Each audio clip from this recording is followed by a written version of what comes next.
Hello everyone, सभी मित्रों को मेरा नमस्ते, सत श्री अकाल, आदाब और जय श्री राम। मित्रों, आज के इस वीडियो में हम बायोलॉजी की समालोचना पाठ्य योजना के बारे में चर्चा करेंगे। तो चलिए शुरू करते हैं आज के इस वीडियो को।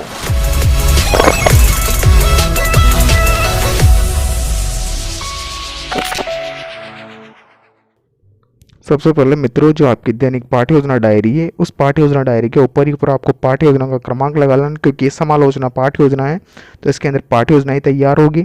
तो पाठ्य योजना के ऊपर ही ऊपर आपको पाठ्य योजना का क्रमांक लगा लेना है। जिस विद्यालय में आपका बीएड या बीएसटीसी का प्रशिक्षण प्रोग्राम चल रहा है या जिस विद्यालय में आप लेसन प्लान तैयार कर रहे हैं, उस विद्यालय का नाम, कक्षा आ जाएगी आपकी 8, विषय हो जाएगा आपका बायोलॉजी विषय, दिनांक, कालांश और समयावधि हो जाएगा आपके 30 मिनट। तो जिस दिनांक को बना रहे हो वो दिनांक आप लिख लीजिएगा। तो इस प्रकार से आपको सारी खाना पूर्ति कर लेनी। इसके पश्चात आज का जो मित्रों अपना जो टॉपिक है पाठ्य योजना का, वो है मानव नेत्र। मानव नेत्र पाठ्य योजना या समालोचना पाठ्य योजना, इसके ऊपर अपन तैयार करेंगे। मित्रों, इसके पश्चात नेक्स्ट हेडिंग निकल के आती है आपके शिक्षण के उद्देश्य। तो शिक्षण के उद्देश्य के अंदर आपको 2 कॉलम बना लेना, चाहे तो आप तीसरा कॉलम भी तैयार कर सकते हैं विशिष्टीकरण वाला। जो आप चाहे तो उद्देश्य और अपेक्षित विभागगत वाले कॉलम से भी आपका काम चल जाएगा। तो जो आपका जो पहला शिक्षण का उद्देश्य आता है ज्ञानात्मक, तो ज्ञानात्मक शिक्षण उद्देश्य कारण बच्चे में जो अपेक्षित विभागगत परिवर्तन होगा वो लिखेंगे आप। विद्यार्थी मानव नेत्रों के बारे में प्रत्यास्मरण एवं प्रत्याभिज्ञान कर सकेंगे। द्वितीय जो आपका शिक्षण के उद्देश्य आता है वो है अवबोध। अवबोध से संबंधित लिखेंगे आप अपेक्षित विभागगत परिवर्तन। विद्यार्थी मानव नेत्रों की व्याख्या कर सकेंगे एवं मानव नेत्रों के भागों का विश्लेषण कर सकेंगे। तृतीय देश शिक्षण का उद्देश्य आता है ज्ञानोपयोग, तो लिखेंगे आप विद्यार्थी मानव नेत्रों के ज्ञान के बारे में दूसरों को बता सकेंगे, ये हो जाएगा उसका दैनिक जीवन में उपयोग कर सकेंगे। इसी प्रकार से चौथा जो शिक्षण का उद्देश्य आता है वो है कौशल। तो कौशल के बारे में मैंने बता दिया। विशिष्टीकरण को आप चाहे तो लिख भी सकते हैं और हटा भी सकते हैं, चाहे तो आप उद्देश्य और अपेक्षित विभागगत कॉलम से भी काम चल जाएगा। जो कौशलात्मक लिखेंगे विद्यार्थी मानव नेत्रों के बारे में चार्ट मॉडल तैयार कर सकें। 5 आता है अभिरुचि। विद्यार्थी मानव नेत्रों के बारे में जानने में रुचि ले सकेंगे एवं उनके बारे में विचार विमर्श कर सकेंगे। इसी प्रकार से 6वां आता है अभिवृत्ति। अभिवृत्ति में आप लिखेंगे विद्यार्थी वैज्ञानिक दृष्टिकोण उत्पन्न हो सकेगा मानव नेत्रों के बारे में एवं विद्यार्थियों में मानव नेत्रों के बारे में सकारात्मक दृष्टिकोण रख सकेंगे। इस प्रकार से आपको 6 के शिक्षण के उद्देश्य, इन 6 के शिक्षण के उद्देश्यों को ध्यानपूर्वक लिख लेना है। ये 6 के शिक्षण के उद्देश्य लिखने के पश्चात में नेक्स्ट हेडिंग निकल के आती है आपकी अनुदेशनात्मक सामग्री या शिक्षण सहायक सामग्री। जिसके अंदर आपको शिक्षण सहायक सामग्री के जितने भी शिक्षण से संबंधित आपके जो सहायता कराते हैं, जो सामग्री शिक्षण में, वो सामग्री आप लिखने इसमें लिख लेनी। चौक हो गया, डस्टर हो गया, संकेतक हो गया, लपेट पलक हो गया, कलरफुल चौक हो गई, वगैरह वगैरह सारी चीज़ें इसके अंदर आ जाएंगी। नेक्स्ट हेडिंग है आपके पूर्व ज्ञान। तो पूर्व ज्ञान में आप लिखेंगे विद्यार्थी मानव नेत्रों के बारे में पूर्व में सामान्य जानकारी रखते हैं। नेक्स्ट हेडिंग निकल के आती है आपकी उत्प्रेषणात्मक उपक्रम या मोटिवेशनल डिवाइस जिसे कहा जाता है, या प्रस्तावना जिसको कहा जाता है। मित्रों, प्रस्तावना के अंदर आपको 2 कॉलम बनाने, छात्राध्यापक क्रिया और विद्यार्थी क्रिया। मित्रों, प्रस्तावना के बारे में आपको थोड़ी सामान्य जानकारी देता हूँ। जो प्रस्तावना प्रश्न होता है आपके पाठ्य योजना का सबसे महत्वपूर्ण भाग होता है। जितना अच्छा आप प्रस्तावना प्रश्न तैयार करेंगे, आपकी पाठ्य योजना उतनी प्रभावपूर्ण या अच्छी बन के आएगी। जो प्रस्तावना प्रश्न होते हैं इसके अंदर छात्र अध्यापक के द्वारा बच्चों से प्रश्न किए जाते हैं और बच्चों द्वारा इन प्रश्नों के उत्तर दे दिए जाते हैं। तो आपके द्वारा कम से कम 4 प्रश्न और अधिक से अधिकतम 6 या 7 प्रश्न बच्चों से पूछे जाते हैं और इन प्रश्नों के उत्तर बच्चों से आपको लेने हैं।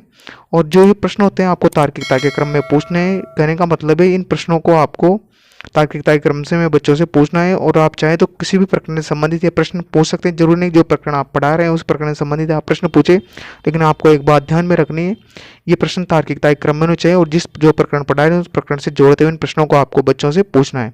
नेक्स्ट हेडिंग हो जाएगा आपका शिक्षण का उद्देश्य। तो शिक्षण के उद्देश्य में लिखेंगे विद्यार्थियों आज हम मानव नेत्र के बारे में विस्तारपूर्वक अध्ययन करेंगे। नेक्स्ट हेडिंग आती है आपका प्रस्तुतिकरण। तो हेडिंग लगा लीजिए प्रस्तुतिकरण, और प्रस्तुतिकरण के अंदर संपूर्ण पाठ का प्रस्तुतिकरण आपको इसी में देना रहता है। तो इसके अंदर आपको 5 कॉलम बनाने, शिक्षण बिंदु, छात्र अध्यापक क्रिया, विद्यार्थी क्रिया, शिक्षण विधि व श्यामपट्ट कार्य। इस तरह से 5 कॉलम तैयार कर लेने। 5 कॉलम तैयार करने के पश्चात में शिक्षण बिंदु वाला कॉलम है, उसके अंदर आपको पहला शिक्षण बिंदु लिखना है नेत्रों की संरचना। नेत्रों की संरचना से संबंधित जो शिक्षण बिंदु है उसके समक्ष मैंने छात्र अध्यापक क्रिया वाले कॉलम में आप लिखेंगे इसके विकासात्मक प्रश्न। तो विकासात्मक प्रश्न आप लिख लिए। मनुष्य किस अंग की सहायता से देखता है, तो बच्चे उत्तर नेत्र की सहायता से देखता है। तो इस प्रकार से जो सारे विकासात्मक प्रश्न इनको लिख लीजिए और छात्र इन जो विकासात्मक प्रश्नों के उत्तर दे देंगे। विधि कौन सी चल रही है आपकी प्रश्नोत्तरी विधि, और जो छात्र अध्यापक कथन लिखेंगे आप, हमारे नेत्र की आकृति लगभग गोलाकार, नेत्रों का बाहरी आवरण सफेद होता है, ये कठोर होता है क्योंकि ये नेत्र के कोमल भागों की बाहरी दुर्घटना से बचाव कर सके, इसके पारदर्शी भाग को कॉर्निया कहा जाता है। तो ये हो जाएगा छात्रादेवी कथन। श्यामपट्ट कार्य को आप परिपूर्ण कर लीजिए। इसके चार्ट मॉडल जो भी लगाना चाहते हैं आप शिक्षण विधि आप सहायक सामग्री के अंदर आप लगा सकते हैं, और श्यामपट्ट कार्य के अंदर जो ब्लैक चार्ट लगा इसको आप परिपूर्ण कर लीजिए। महत्वपूर्ण बिंदु है जो छात्रादेवी कथन किसमें लिख लीजिए। द्वितीय जो शिक्षण बिंदु आता है वो है नेत्रों की देखभाल। इससे संबंधित जो विकासात्मक प्रश्न है इन विकासात्मक प्रश्नों को आप ध्यानपूर्वक लिख लीजिए। बच्चे इन विकासात्मक प्रश्नों के उत्तर दे देंगे। विधि कौन सी लगी आपकी, प्रश्नोत्तरी विधि। जो छात्रादेवी कथन है उसको लिखेंगे। नेत्र के लिए बहुत कम अधिक प्रकाश हानिकारक होता है, पर्याप्त मात्रा से नेत्र खिंचाव हो सकते हैं, सूर्य अत्यधिक तीव्रता रेटिना को स्थितिगत पहुंचा सकता है, आपने नेत्रों की उचित देखभाल करना चाहिए। विद्यार्थी ध्यानपूर्वक सुनेंगे। विधि हो जाएगी आपकी व्याख्यान विधि और श्यामपट्ट कार्य को आप परिपूर्ण कर लीजिए। तृतीय जो शिक्षण बिंदु आता है वो है बेल पद्धति। तो बेल पद्धति से संबंधित जो विकासात्मक प्रश्न है उनको आप लिखेंगे। नेत्रहीन व्यक्ति को क्या कहते हैं, बच्चे तो देख नहीं पाते हैं, जो व्यक्ति देख नहीं पाते उसको देखने पढ़ने पद्धति का क्या नाम है, तो बच्चे उतरेंगे बेल पद्धति। इस प्रकार से आप इन विकासात्मक प्रश्नों को लिख लीजिए। और जो छात्रादेवी कथन है उस छात्रादेवी कथन को आप लिखेंगे। कुछ व्यक्ति किसी बीमारी के कारण अपनी दृष्टि खो देते हैं, ऐसे व्यक्ति स्पर्श अथवा ध्वनियों को सुनकर वस्तुओं को स्मरण करते हैं और अपनी दूसरी ज्ञानेंद्रियों को अधिक विकसित कर लेते हैं। तो ये उस प्रकार से हो जाएगा छात्रादेवी कथन। छात्र क्रिया में आप लिखेंगे, छात्र ध्यानपूर्वक सुनेंगे। विधि हो जाएगी आपकी व्याख्यान विधि। इसके पश्चात नेक्स्ट हेडिंग निकल के आती है आपकी पुनरावृत्ति प्रश्न। मित्रों जो पुनरावृत्ति प्रश्न होते हैं वो छात्राध्यापक अध्यापक के द्वारा पूछे जाते हैं, और प्रत्येक शिक्षण बिंदु के पश्चात में ये पुनरावृत्ति प्रश्न आपके द्वारा बच्चों से पूछे जाने चाहिए। जो पुनरावृत्ति प्रश्न है उससे छात्र अध्यापक इसलिए पूछता है ताकि उस बच्चों का ध्यान पढ़ाए गए पाठ से या विषय वस्तु से इधर उधर भटके नहीं, उनका एक ध्यान एकाग्रचित होकर पाठ में लगा रहे। इस वजह से ये पुनरावृत्ति प्रश्न पूछे जाते हैं। नेक्स्ट हेडिंग है आपकी मूल्यांकन प्रश्न। तो मित्रों जो मूल्यांकन प्रश्न होते हैं वो छात्र अध्यापक के द्वारा पूछे जाते हैं, और इसलिए पूछे जाते हैं कि उसने जो पाठ पढ़ाया है वो बच्चों ने सीखा है अथवा नहीं सीखा है या कितना सीखा है। इस बात की प्रतिपुष्टि या फीडबैक लेने के लिए ये मूल्यांकन प्रश्न किए जा सकते हैं। जो ये मूल्यांकन प्रश्न होते हैं वो छात्र अध्यापक के द्वारा किसी भी प्रकार के तैयार किए जा सकते हैं। जरूरी नहीं जैसे मैंने प्रश्न बनाया उसी प्रकार से आप भी प्रश्न तैयार करें। आप लघुतरात्मक, अति लघुतरात्मक, निबंधात्मक, बहुविकल्पात्मक किसी प्रकार के प्रश्न आपके द्वारा तैयार किए जा सकते हैं, क्योंकि आपका एकमात्र उद्देश्य है बच्चों का मूल्यांकन करना। तो इस प्रकार से आपको ये मूल्यांकन प्रश्न लिख लेने और अंत के अंदर आपको बच्चों को गृह कार्य दे देना है, ताकि बच्चे घर पे जाकर जो अपना खाली समय है उसका सदुपयोग आसानी से कर सके। और मित्रों गृह कार्य ऐसा देना है जिस घटना के स्तर से आपने बच्चों को अध्ययन करवाया उस घटना के स्तर को ध्यान में रखते हुए बच्चों को गृह कार्य दीजिए, ताकि बच्चे उस गृह कार्य को घर पे जाके कर सके। मित्रों इस प्रकार से जो आपकी पाठ योजना है वो यहीं पे समाप्त होती है, लेकिन मित्रों अपन तैयार करें समालोचना पाठ योजना, क्योंकि समालोचना पाठ योजना का अर्थ है मतलब उसके अंदर आप कमियां दिखाते हुए उसकी जो कमियों को दूर करने के कारण भी आप बताएं या उनको सुझाव भी दें। एक प्रकार से वही होती है समालोचना पाठ योजना, मतलब कारणों को बताते हुए उनको दूर करने के सुझाव भी दें या उसके उपाय भी बताएं, तो वही होती है समालोचना। तो समालोचना प्रपत्र को अपन अवलोकन करेंगे या भरेंगे। तो समालोचना अवलोकन प्रपत्र होता है ये जो अवलोकनकर्ता द्वारा भरा जाता है। तो जो भी आपकी पाठ्य योजना का अवलोकन करेगा वो अवलोकनकर्ता होगा, और ये उसी के द्वारा ये प्रपत्र भरा जाएगा कि आपकी पाठ्य योजना किस प्रकार की कैसी है, कैसी बनाई है आपने। तो इसको भरने के लिए छात्र अध्यापक जो भी आपका नाम है तो आपका नाम लिख दीजिए। जिस विद्यालय में आप पाठ्य योजना तैयार करें वो विद्यालय लिख दीजिए। कक्षा हो जाएगी कक्षा 8 की, आप पाठ्य योजना तैयार करें तो 8। विषय हो जाएगा बायोलॉजी या जीव विज्ञान। और मित्रों जो जिस प्रकरण के ऊपर समालोचना की जा रही है वो है मानव नेत्र, क्योंकि मानव नेत्र प्रकरण आपने अभी तैयार किया है और जिस दिनांक को आप बनाए जिस वो दिनांक आप यहाँ पे लगा दीजिए।